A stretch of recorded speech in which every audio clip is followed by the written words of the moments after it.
Oh, ikaw, bilang isang fan, is it okay to you na ganyan ang post ni Marian kay Beyonce?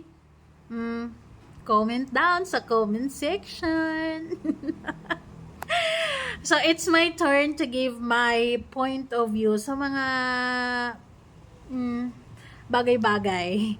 Anyways, hi wow life, another video, another share guys, another POV. So, ngayon guys, magbibigay lamang tayo ng point of view dito sa isang post ni Marian.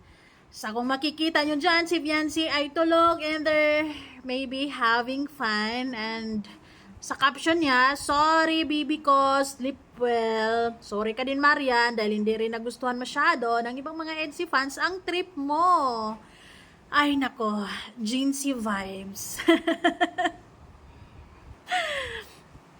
Anyways, bago ang lahat, don't forget to support and subscribe Kuya Val Santos Matubang at Aid na Vlog Kalingap Rab. At sa lahat ng Team Kalingap, syempre guys, salamat sa support at pagmamahal nyo sa aming mga Kalingap reactors.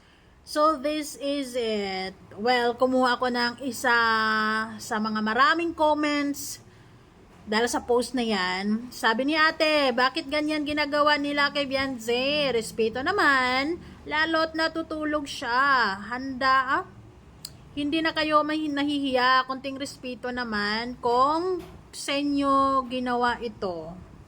Question mark yan, natabunan lamang. Anyways,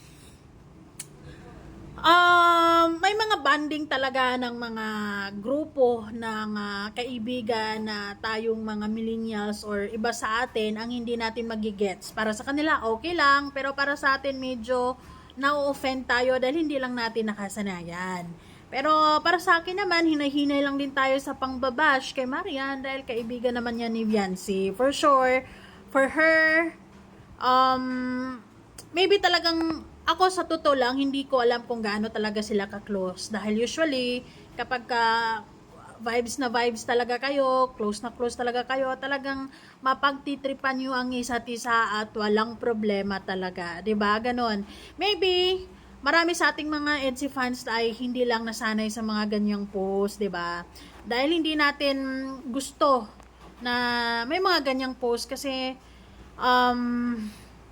nakaka-offend para sa iba. Though, grabe naman si Beyonce dyan. Tulog na yan ha. No makeup yan. Pero napakaganda pa din. Ay nako.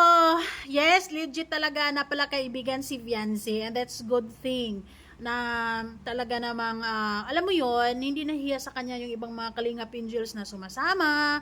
Because, ayun, palagay ko si Beyonce talaga ay easy to get along with. And talagang, tinatrato sila ni Beyonce ng maayos at maganda yung samahan, kaya talagang masaya lang yung samahan nila. Para sa akin naman, hindi rin deserve ni Marian na medyo masakit na rin ang mga nasasabi natin sa kanya kasi once in a blue moon din naman siya magpo-post about kay Beyonce, hindi naman yan araw-araw, di ba?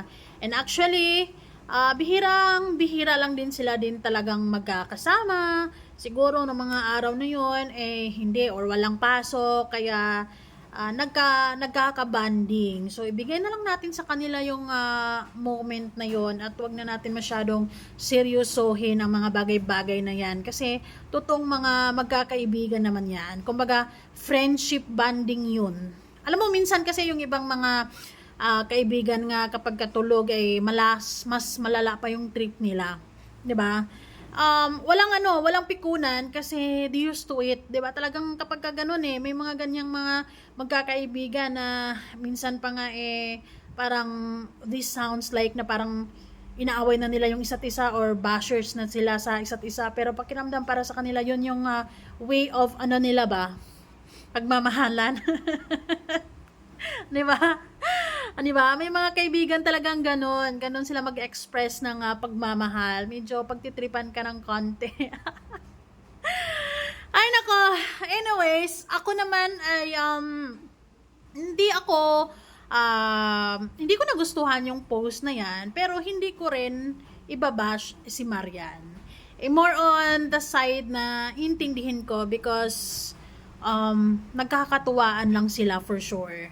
And maybe si Beyonce mismo ay hindi rin naman siya nagalit about it. Maybe tumawa lang din si Beyonce. Maybe si Beyonce may trip din kay Marian na ganun ganyan, hindi lang na-post.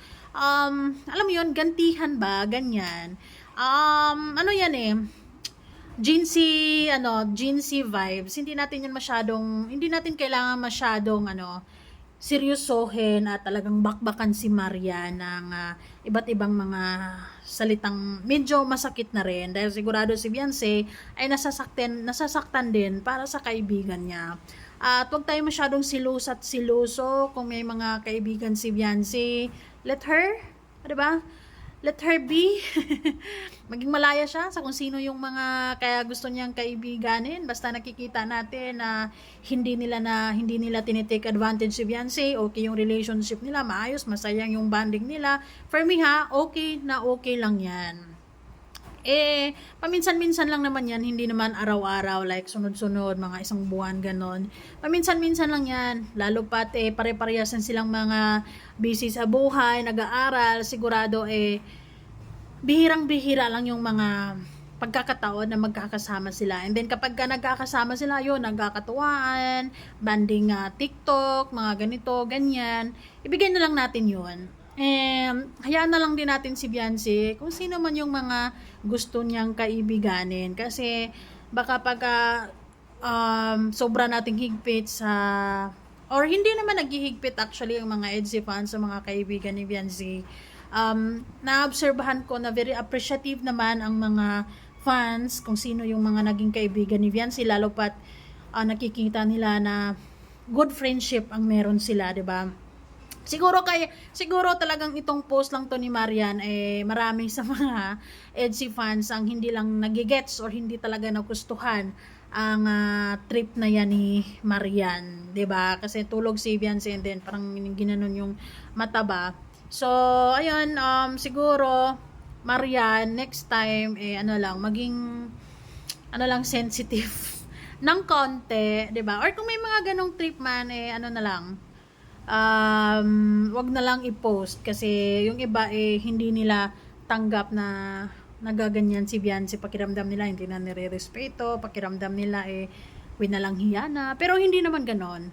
I believe na mabuting tao si Marian, mabuting kaibigan, and hindi niya minimin na ganon ang ibig or ganon ang iisipin ng mga tao. So maybe she's just having fun talaga, and for her like katuwaan lang talaga, trip ganon. Kasi minsan nagagawa ko din naman yun kay Wow Life, na tulog tapos ginaganon yung mata. Pero no big deal kasi siya naman minsan ganon din naman. Lalo na pagigisingin niya ako sa umaga, ginaganon niya yung mata ko, ganyan. And yun, nababad trip talaga ako sa ganyan. Anyways, it's part of their friendship, guys. There's nothing to really, hindi na natin kailangang seryosuhin ng mga bagay-bagay na iyan. And, ayun lang, no big deal naman para sa akin. Ganyan lang. Feeling ko talaga, lang talaga yan. Simpleng banding lang nila. And then, hindi lang talaga nagustuhan ng ibang mga EDSI fans. Kaya, ingat paminsan-minsan sa mga post. Dahil,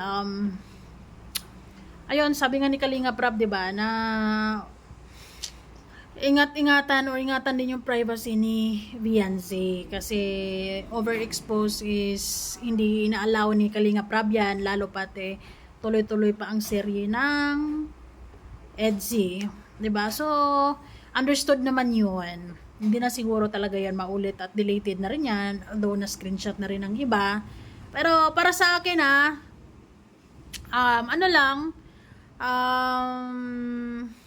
siguro ako po, hindi sumama yung loob ko niyan, sa totoo lang, pero hindi ko rin nagustuhan. Kasi ang nangingibabaw sa akin is trip, friendship, yung mga magkakaibigan minsan iba-iba yung trip, iba-iba yung banding. Yun yung ganun siguro yung banding nila. Pero tayong mga medyo thunders na hindi natin nagigets yun. Pero bihira lang din naman yun, hindi naman yun araw-araw na ginagawa ni Marian. So let it go. 'Di ba? So yun.